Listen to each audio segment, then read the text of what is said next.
Where your treasure is, there will your heart be also. God has given us unlimited treasures in His Word. Every time we open it, we can discover a new treasure or admire an old one. What will we find today? Here's Carla Early with Treasure Hunt in the Word. When I was a kid, our house didn't have a pantry. All our canned goods and other food items we stored in the basement.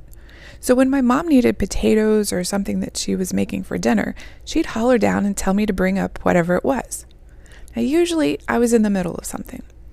So usually I'd holler back, "I will in just a minute." But my mother, in her wisdom, knew that within a minute I would completely forget that she'd even hollered down the stairs. So she'd holler back, "Not in a minute, now." So I'd get up and bring her whatever she needed. Eventually, I learned not to say, "in a minute," because she needed what she asked for right then. Aren't you glad God doesn't put us off? When we need something, He's right there. When we pray, He doesn't say, "Hold on a minute, I'm doing something over here. When I get done, I'll get to you." No, He's there, knowing what we will ask for even before we form the words in our own mind. As He says, "I am a God who is near." He doesn't do His God thing from a distance. He's with us. Psalm 46:1 says, "God is our refuge and strength, a very present help in time of trouble." When we call on Him, He may not fix our situation or answer in a way we expect, but we can always count on Him to take our hand and walk us through whatever we're experiencing, to be our refuge and strength. When we reach up our hand, He is there to hold it, and we can count on that.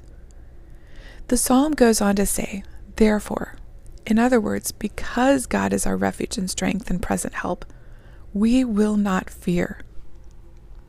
We have no reason to fear when we're trusting in our God, not even the worst circumstance.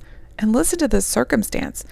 "Therefore we will not fear, even though the earth be removed, though the mountains be carried into the midst of the sea, though its waters roar and be troubled, though the mountains shake with its swelling. Selah." Now that word Selah at the end, they think it's a musical term in Hebrew, showing a rest or a pause, possibly to let the listener think about what was just sung, because these psalms were meant to be sung, not necessarily read. So let's pause and think about this. No matter how big our crisis, when the earth is falling from beneath our feet, when the most frightening thing that could ever happen is happening, when we're living through our own worst nightmares, the death of a loved one, a long hospitalization with no light at the end of the tunnel, the loss of a job, a financial crisis.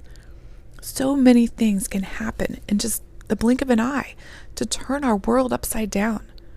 But though the earth be moved, God is not moved.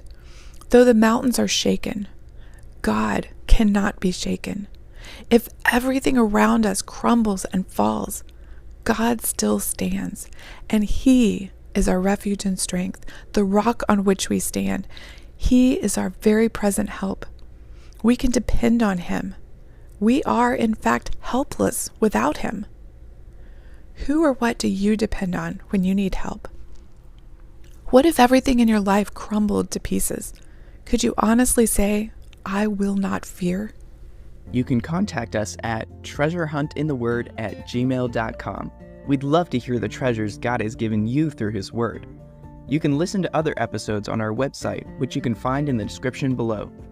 Thank you for listening, and remember, where your treasure is, there will your heart be also.